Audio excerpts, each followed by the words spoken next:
So basically, the idea is that okay, here's what it says: in 1980s America, John P. Timmerman, okay, recorded thousands of UFO stories in shopping malls.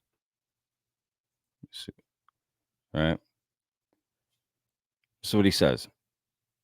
In 1980, Prestonwood Mall in Dallas contacted the Center for UFO Studies. Oh, that's not very far from me. CUFOS. They need a new name. With a unique request. It was the opening weekend of The Empire Strikes Back, and the mall's marketing team wanted an additional attraction. Sensing an opportunity, John P. Timmerman, the owner of a family air conditioning business in Ohio and a dedicated volunteer at CUFOS, packed his car with an eye-catching collection of UFO photographs and embarked on a cross-country journey for the weekend. What began as a simple photography exhibit turned into a 12-year research expedition across the malls of America. In front of plexiglass panels between the skylights and shiny floors, Timmerman interviewed curious shoppers with stories to tell.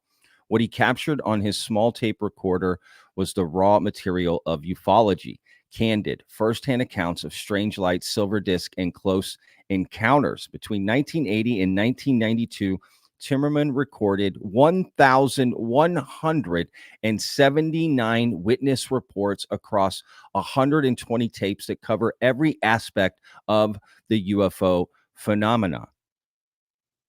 Right? The collection is considered one of the largest ever put together by a single investigator. John P. Timmerman spent years traveling far from his quiet family life in Midwest, searching for insights into our place in the universe. What he found among the hum of escalators and muzak was connection or contact with thousands of ordinary people all searching for the same thing. All right, and I'm going to play just a little teaser here. All right, again, I'm going to put a link in the description and go check this out. How insane is this? Over 1,100. Just fascinating. Here we go. Wait, make sure you can hear this. Okay, yeah.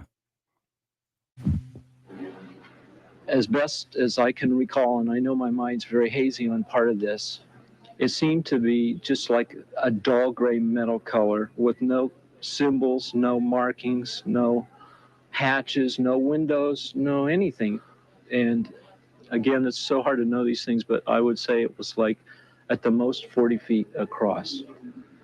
And when I say it hovered, that's hardly a good description. I mean, it was like frozen in space. It didn't bobble. It didn't make any noise. It was like a painting. I mean, this thing just went, and it was there, and it wasn't moving, and it was frozen in space.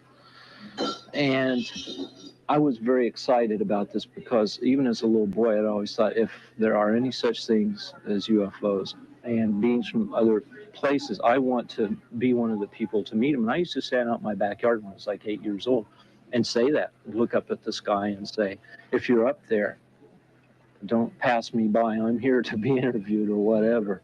And at that instant, I remembered that. Wow. I knew this was my moment. This was happening. And I had no fear at all. How crazy is that? So imagine 1,179 of those kind of stories, right? Just how many more didn't get recorded? This is just one guy. Is this not insane? Does this not just show you the vast amount of stories, untold stories that are out there? I gotta admit, this was kind of mind-blowing to me in a lot of ways, this story. Because it just goes to show, I mean, how many people are seeing things and have seen things. How can it all just be bullshit? You know, if you don't believe in former government officials coming out and telling you about UFOs and we have crashed in body, and okay, I get it, right? Very reasonable to be suspicious of that. But when you've got millions of people, probably tens of millions, hundreds of millions, right, throughout history and across the globe with probably these untold stories, I mean, it just changes things so radically.